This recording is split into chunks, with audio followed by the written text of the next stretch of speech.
Sky News has learned Prime Minister Scott Morrison has held a phone conference with MPs to discuss the government's handling of the bushfire crisis. Joining us now is Sky News Political Editor Andrew Clennell. Andrew, what was said to the MPs from the Prime Minister today?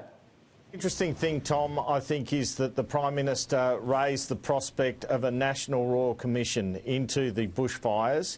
He suggested that was something that could occur, but he said that was something to be looked at down the track. But the mere fact that he's raised it with his coalition MPs, according to accounts I've heard of the phone conversation, indicates I think we can expect that one. And a lot of people are sort of making the point that Victoria might have been a bit more ready than New South Wales because they'd had that Black Saturday Royal Commission and that there were a lot of lessons learnt out of that. So it would seem wise. Obviously, the Prime Minister's been asked about this before. The other interesting thing in the conversation, Tom, is that apparently he requested MPs don't do any international media interviews. A pretty pointed reference, it seems, to Craig Kelly's interview on Good Morning Britain, where the Sydney MP was accused of being a climate denier, and it became quite a story. Yeah, that's interesting. That's very interesting. Craig Kelly, not normally one, I don't think, to sort of, make sure everyone's happy with him going on. He likes to speak to the media and we'll never complain about that. As we were talking last hour, I guess it'll be interesting to see if he does toe the line on that, because Scott Morrison saved his bacon, so maybe he will remember that. On the Royal Commission, that seems like it'd be pretty likely. Don't usually mention this and then back away from it. Andrew Clennell, we had Michael McCormack on the program earlier this week saying that might be an idea. And there are things learnt from Victoria, but also things people are already saying might have been forgotten out of that or not actually followed from that Royal Commission. So a couple of good reasons there. Yeah, so the key will be, obviously, if that happens, which it sounds like it may well do, and then the terms of reference. And, there'll be a lot of toing and froing around the terms of reference. There'll be concerns from New South Wales, I imagine, that they might be somehow stitched up over hazard reduction or other issues.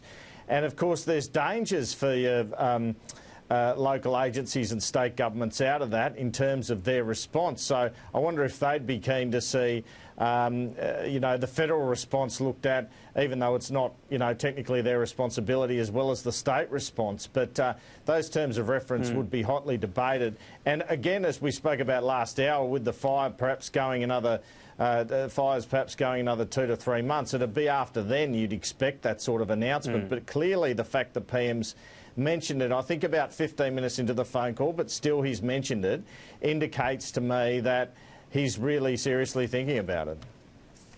And how could it not include climate change, given today we've got the Bureau of Meteorology talking about this as part of not necessarily this season as the new normal every year, but this increased threat. So that's the government's agency saying that. That would make it hard, you'd think. There would be calls for climate change to be a factor. I don't know how it gets worked in, but that's the other tricky aspect for the government. Well, I'm sure the reaction by authorities and hazard reduction will be on there.